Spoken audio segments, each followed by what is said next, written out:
We have a fork of our Webpack or our React client starter application here, and we're going to start modifying the Webpack config file so that we can deal with some code splitting. And as a first step towards that, we've added the bundle analyzer plugin. We've required it up here at the top of the file, and then we've added it as a plugin. So now when I build this, if I come into the project, I type yarn build. It'll take it just a minute. We'll have to install everything. Okay, so now we'll build this.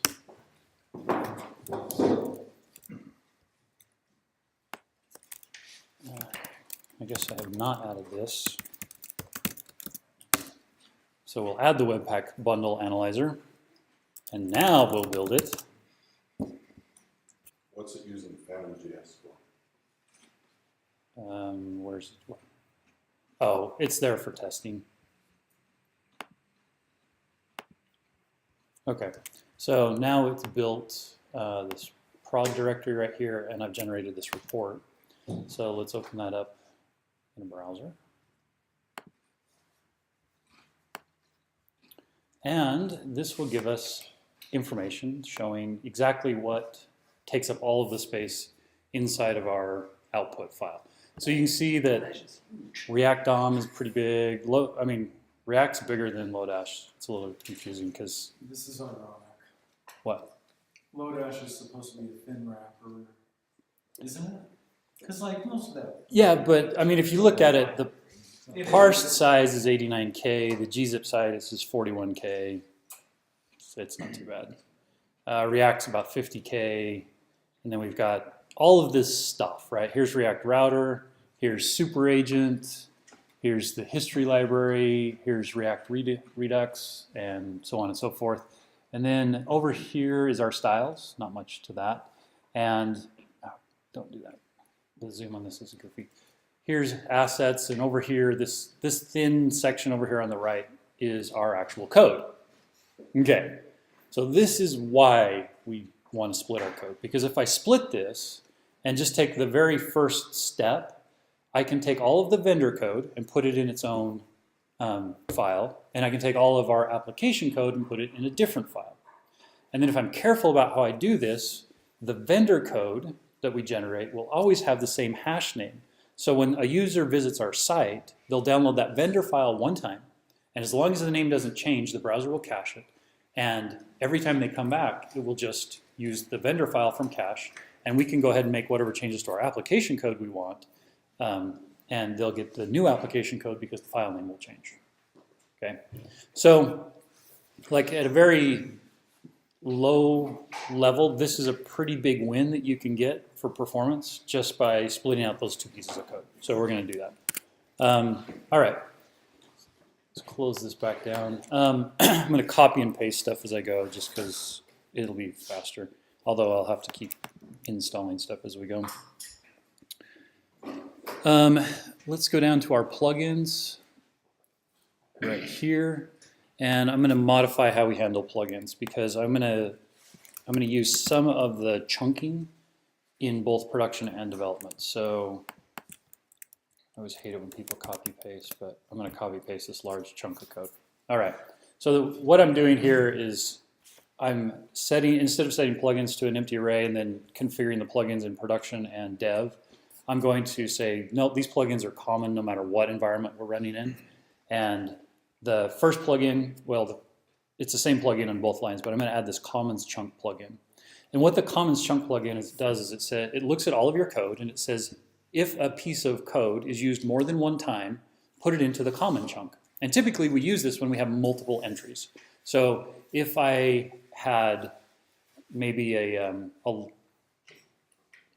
don't know, a login page entry and an admin app entry and application entry, I could have 3 different entries in my application. And that would spit out 3 different JavaScript bundles that I would include in some web page. But each one of those might have some piece of common code. And in fact, they have a lot of common code. We just saw that in the other screen. They'll have things like Lodash, and they'll have things like React. And so rather than making the user download React and Lodash with every single one of those entries, we'll separate all of that code into one chunk. It's completely separate from the application code, and then they would download, say, the admin application, and then download the vendor application. And then when they go to the application, instead of the admin piece, they'll already have the vendor chunk of code. So that's what this is frequently used for. In our case, we only have one entry. We just have, because this is a basic application, we haven't done really any work here, it's going to have a single app entry. And we're still going to use the CommonsChunk plugin to pull out all of the vendor code. Now what's really cool about the CommonsChunk plugin is you can say min chunks. And usually you'll give this a number. You'll say if this shows up in 2 or more, or if it shows up in 3 or more, or you can just say if it shows up in infinity, which means, you know, I don't care how many times it shows up, just put it in this chunk plugin, or put in this other chunk. As long as it's not part of the, I guess if it shows up 2 or more times, that's where that'll apply. But you can also give it a function, and that's what we do right here. So the function receives as a parameter the module, and then you can say make sure the module has a context, and then if that module lives in node modules. So anything from node modules, pull out and put into this vendor entry, which is going to be completely separate from our application entry. So now we've, just with this little section right there, we've pulled out all of the vendor code from our application code. All right, so now I've got to modify my process down here a little bit because you can see, you know, plugins, and plugins just gets overwritten. So we're going to just use Lodash for this and do a concat plugins with this other stuff. And so now we'll have everything from here and everything that's defined down here. I'm going to do the same thing for dev, I think. Still for, yeah, right here.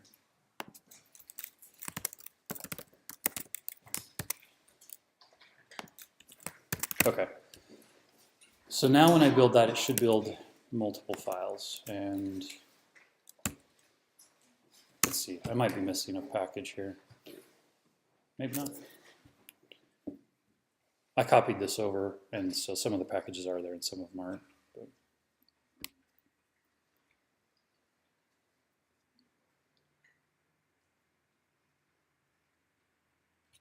Okay, so now here is our vendor bundle. You can see it's prefixed with vendor, and here's our application over here. It's the little blue one. So this means all of this stuff is going to be tucked away into a vendor file, and as long as I don't change anything in my node modules, the user's going to get this file every time. And I can do whatever I want over here, kind of. There's a couple more steps we have to take to make sure that this hash doesn't change. So just looking at the output, if I go into this prod directory now, you'll see that here's my app bundle, and this is just my application code. And here is the vendor bundle, which is everything out of node modules. Now, both of these bundles include, let's see, I'm probably going to lie because I've already added this section right here. If this section wasn't here, both of these bundles would include the Webpack loader code. But what I've said is go ahead and pull that out into another entry. And so we end up with 3 JavaScript files. So all the code required to load, for Webpack basically to start up and load all of your code, lives in this file right here. And this is actually a relatively small amount of code. Let's just, so you can see it's about 35 lines of code. This is what is going to load all of your application code into the browser. Right? So we've actually taken the step and pulled that out as well. Any questions so far? How this works? Okay. There's another change you have to make in your application, and you'll see that in this index.html file. Actually, you don't see it yet. I need to go do it. So index.html. If I try to run this. So you generated 3 files because you talked about 2, right? Like, yep. You talked about the app and you talked about this common stuff, but where did your manifest come from? In your file, the manifest showed up, but you only had 2 breakouts. This is the third one right here. So this is what I said. Where's the app then? Because there's vendor and there's manifest. Where's the app? Here's app right here. Right, in your code. App comes from, in our application specifically, this is specific to the React Client Starter app. I've extracted all the entries into this file right here into settings. So we have entries app, and if you've ever used any of our starter apps, you'll see this. If you go to add another JavaScript app, you go make a new entry in here. So be like, oh, now I want an admin thing, and you're going to give it some name. So then this gets fed into Webpack through settings right here. That's not helpful. Settings, entry right there. That's your standard Webpack configuration. So whenever I generate a Webpack config, I have to give it the entry of my actual application. And so that's where we started, is with this. So you wouldn't... Really, this chunking plugin knows to look at that. Yeah, because this is the heart of your Webpack. And I guess maybe we should talk, maybe we'll do it at a different time and talk about Webpack itself. So, you know, Webpack's a module bundler, and you give it an entry point. You say, here's my app.jsx, or here's my main.jsx, or whatever you want to call it. And that's what goes in the entry right there. And so that's where it starts. It goes to that file, and then we have app.jsx sitting here, and it says, oh, I need to import all of this stuff. And then it follows that down through the whole import tree, basically, and brings everything and bundles it together. And then it makes sure that you only have, like, React right here. You'll see it imported right here. You'll see it imported in almost every single one of our files. But Webpack's smart. It doesn't just stick React in at every one of those points. It says, oh, I've already included React, and I've assigned it to this variable, so now I'm going to make that available to you, and I'm going to load things in the correct order. Right, so it's going to load React before it starts loading your application.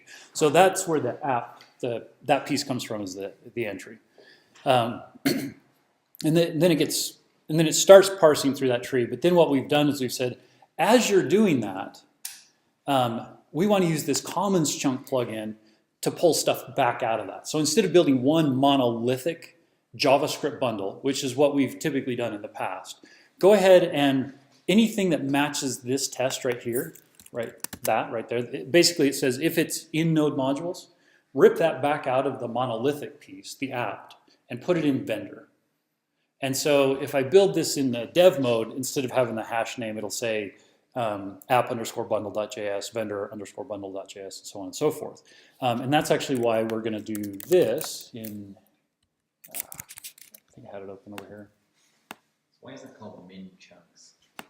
Why is the other one set to infinity? It's the number of chunks that are required in order to justify being extracted from the big piece of the application and put into this new piece. And so what we're doing here in this configuration is saying, first try to find everything that matches this, right? If it matches this, go put it in the vendor bundle.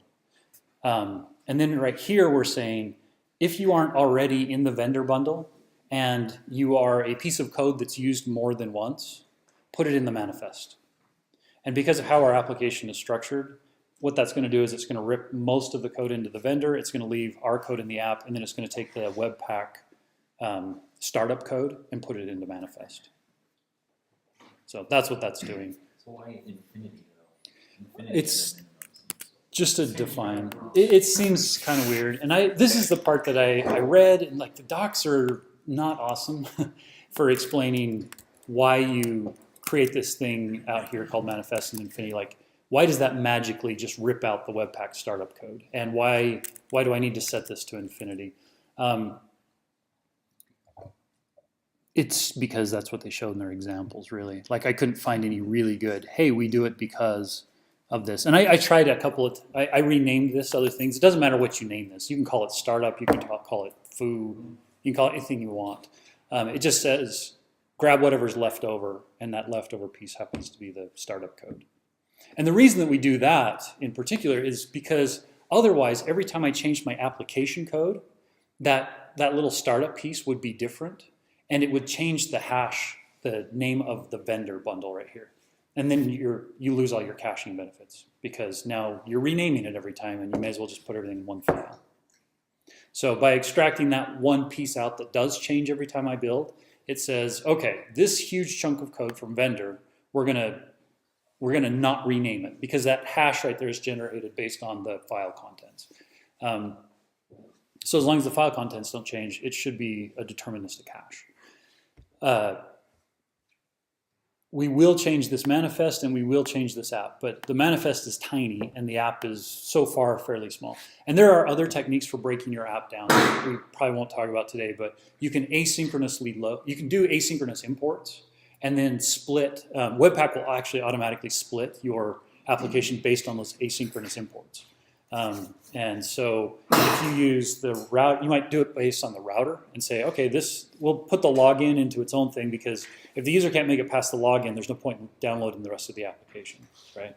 Or we might do it based on a login and an admin dashboard, and then we have like maybe a student section and a teacher section. And if you never hit those other sections, there's no reason to download the code. And Webpack is smart about how it will split up your bundles. So this is, like I said, the first step, just splitting off the vendor using the CommonsChunk plugin. But the next step can be use the asynchronous import that is now part of ES, I don't know if it's 2016, 2017, but Webpack 2 supports it. 25. Yeah, yes, 25. It's part of one of the upcoming specifications. But now that this is all using Webpack 2, it supports it. Webpack 1 will support it with a require.ensure. So there's another way of requiring packages that'll do that for you. Okay, so now the third part of this is in index HTML, we've only ever included app bundle because everything is one giant thing. So now we've got to include these other two pieces. Otherwise, this won't work. And so, like if I go hit the page, localhost 8080, this should fail. Of course, it doesn't. Let's see.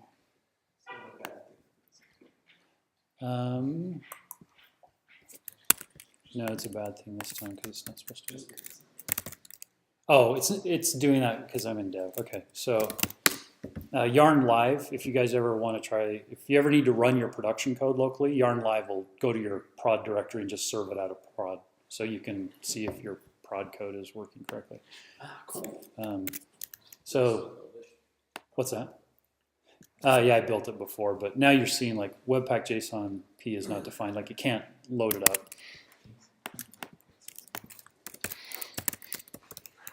Let's see. So now if let's put, okay, so now what I've done is I've just swapped it out so that we have the manifest first, because the manifest is the loader code, it has to be the first one. The vendor and the app probably could be swapped back and forth without it being too big of a deal, but it seems to me like none of our code runs without vendor, so I put it first in the file. Like I said, I don't know that it actually matters. So let's build this.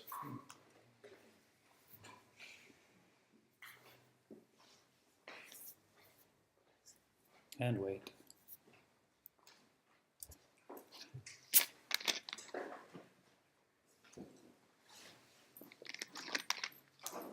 Okay, so there's our output. I'm going to keep this. Well, let's look.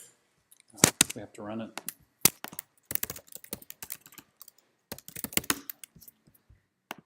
Load it up.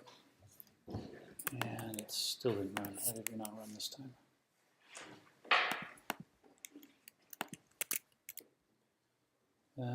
Something's wrong inside of.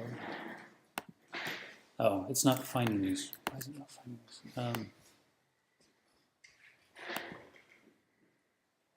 Come on. There we go. So it's not changing the names. Oh, okay. So we need to make some other changes. And these are more significant changes, so I'm going to show you just the updated code and walk through some of the changes rather than try and copy paste these, because these involve the entire build process in our application. So part of what you have to do is rename these, at least when you're in the production mode. And you'll notice that our current build process successfully renamed the app one. So it found the new name with the hash, but it didn't find the manifest bundle and the vendor bundle. And this is one of the things I ran into as I was updating some of this code. So the way that you do that, and this is the new React client starter app code, is that we add yet another plugin inside of here, and it's called the assets plugin. And this is a really useful, kind of cool piece of code. you can see that I've added it into the production. I don't need this in development because in development I don't change the names of my files. I only do that in production, right? In development it stays vendor_bundle. In production it becomes vendor-hash_bundle. So this assets plugin records all of those names, and it says this thing that used to be called vendor.js, vendor_bundle.js, is now called this other thing. And then I give it an output path. So this is just where am I going to write this file out to? And so now let's kill this, and actually going to here. If I do a yarn build,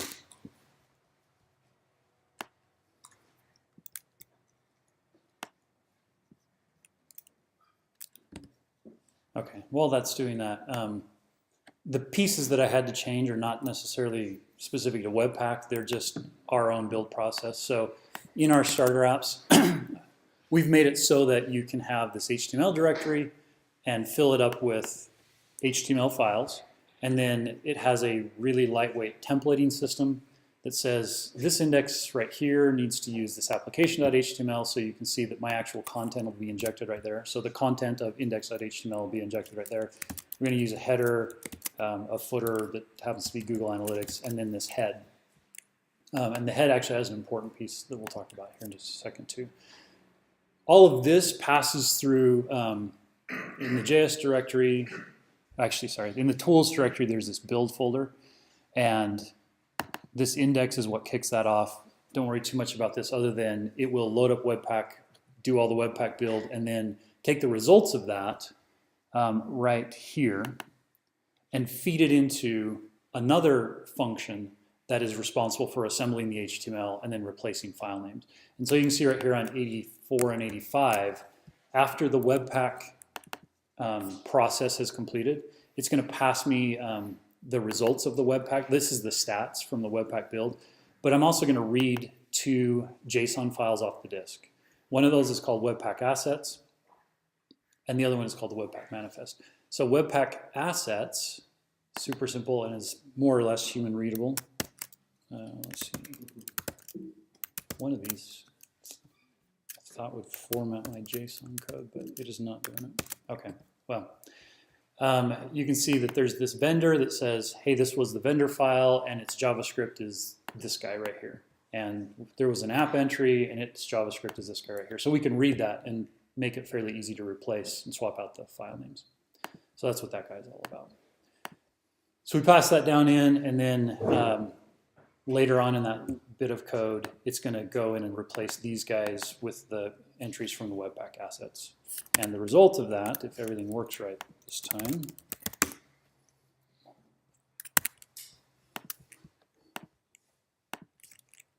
is that it worked. And if I look at the code, you'll see that it's renamed, it's using the different name manifest, the different name vendor, and the different name app. So all that makes sense to that point. All right, there's one more piece of magic. And it's kind of annoying that you have to assemble all of these different pieces together, but Webpack is really flexible, and so they kind of just leave this as an exercise to everybody in the entire world to go do on their own. On their website, they have some pretty decent snippets, but you're like, why do I have to do this? And this is one of those parts where I was like, why do I have to do this? It doesn't make much sense. There's this chunk manifest plugin. And the chunk manifest, if we go look at it, looks like this. It says 0 is this guy, and 1 is this guy, and 2 is this guy. And you're like, what on earth? The Webpack loader uses this to figure out which files it needs to load. And so it's another piece that we extract out so that the JavaScript files that we build don't get renamed as we add new code. So again, I don't want the vendor bundle's name to change. I want it to stay the same so that it caches in the browser cache. So we build this, and then that piece needs to be injected directly into the web page in the head of the document. So just this piece right here will be injected into the head of the document with this variable name. So at the end of the day, what that will look like is this: window.this equals all of this, like that. And then the Webpack loader will know to look at window.webpack manifest to go load and get that data. Can you run code in the head of an HTML file? Can you what? Run JavaScript in the head tag of an HTML file? Yeah. Script tag. In a script tag. In the head? Yeah. Normally you don't because the document isn't loaded yet. Like it'll start executing before the page is there. So a lot of times you stick it at the end instead. Yeah. Depends. So that's, where is it? Okay, so this is our little snippet of code that gets injected into the head of every document during our build process. You can actually use Webpack to do some of this, but we wanted a more robust build process that let us do some interesting HTML things. That's why we did this.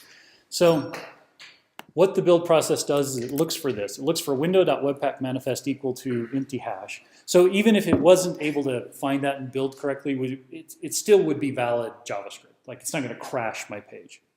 So we're going to look for that. We're going to replace it with the stuff that I showed you. And if I go look at the source right here, you'll see that it did. So window.webpack manifest equals this stuff. And then when that loads up, when this Webpack manifest, when the manifest bundle loads, it'll go look for that. And if you want to see that, let's go back over here. And here is the manifest right there. And if we do a search for that variable name, I've already forgotten. Everything's named Webpack stuff, and I just can't remember. There it is. So you can see that it's looking for window.webpack manifest thing. Let's make that pretty. No, make the whole file pretty. You find the one segment. Try again. There we go. Okay. There it is. Okay, so it's hanging out over here. So now, just to prove that this works, let's go and mess around with our code. No, I don't want to save it. All right, so we want to make sure that our vendor file doesn't change names. So just to make sure of that, we're going to rename this, copy it. So we're just going to save that name right there so that we can make sure that it doesn't change. And then we'll grab the app one as well. And the manifest one.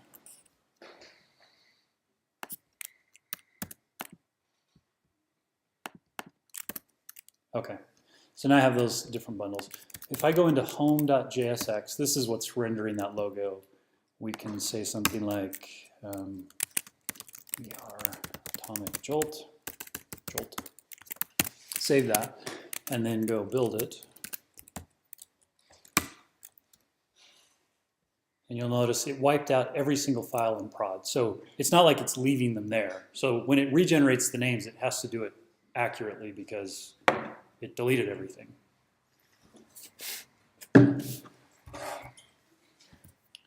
Sorry, this test takes about 18 seconds every time. Okay, so looking in here, there's our app bundle, and it changed names, so it's a 0F6. It used to be this E77. Our manifest also changed names from this 064 to a 9B. But our vendor right here, let's go ahead and just copy that name again. Oops, wrong one, sorry. Perfect. Yeah, perfect. Did it totally wrong. Why? There we go. So you notice that the vendor name stayed the same. Okay, so that's cool because now I can go in and edit my application code, leave my vendor code alone, deploy this, and now the next time my users go to interact with my application, all that it has to download is this smaller part. So let's go back and look again. So all of this will already be in their cache. That's pretty cool because that's the big chunk, right? You can see that gzipped, it's 167K. Fully unzipped, it's 2 megs. Like that's a lot of stuff. My app over here is 35K and gzipped, it's 8.5K. So that should download almost instantaneously. And this becomes really important, especially on mobile devices. If your network is crappy, right? Maybe I've already visited the company website or the, whatever app you have to interact with. I visited it while I was in the office, so I have this enormous bundle already. And then when I'm out in the field and there's updates, this is the only piece that I'm going to need to get.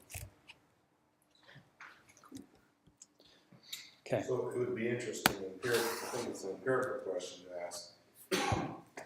Whenever you do a release, there's probably a non-zero chance that you'll update the vendor packages anyway, so this is kind of... Yeah, so that is a good point. It's like, okay, so that's great until you update a vendor package, and then they do have, and you want them to get the new vendor, right? So one of the solutions to that could be intelligently breaking up your vendor bundles too, to say, okay, this is all the React stuff because we'll probably update that together, and this is all the Lodash stuff, and this is the other stuff. So you can keep breaking these up into smaller and smaller chunks if you want. Or send each file individually, just like real things. Or send each file individually. Well, Smart, Alec. it kind of requires a crystal ball, right? Because like the reason you update them is just because you add a new one, or because they released an update to React, right? Yeah, and I would say that, I don't know, maybe half of the releases probably do update the vendor. But maybe over time that becomes more and more stable. And you probably want to be really cautious about when you change your vendor bundle because, This is JavaScript. Yeah, this is JavaScript. We update all the things all the time. Crap that's broken, wipe out the lock file and just do it all. Just Yeah. reinstall it. Well, it feels better. I guess another thing of that is, what's the new standard basically where like individual file overhead is essentially gone away? In the new HTTP 2 standard, they've reduced the overhead for downloading individual files. But even there, they say that you should still create like chunks that the browser can download. Kind of. It doesn't necessarily have to be as few as possible, but this allows me to logically break up my application. And we've just showed, like I say, the very basic. We're just breaking it up by vendor. The next step, as my own application becomes more sophisticated, because it will, like eventually that little blue strip on the right that is my app will be similar in size to the rest of the application. And at that point, I can say, all right, let's begin to break this up by sections of the application or by routes. But yeah, like this is just the first step, and then I've got a bunch of links. Okay, so just really quick, I wanted to show a couple of things. We mentioned being able to chunk your application based on asynchronous imports, and so this is the kind of code that will do that. Oh, it's right here. He's showing it down inside of here. Okay, so you don't have to do system.import. You can just do import. So I think this might be a little bit older. But if I do an import and I give it a module, and notice how I have the import with the parens around it, that's the difference.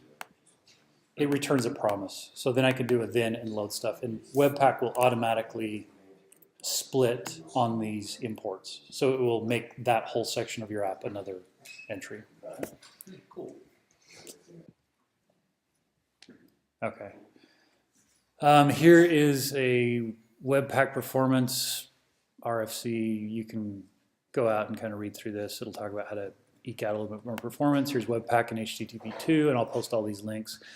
Here's Webpack with a service worker pre-cache plugin. So basically this lets you add yet another plugin.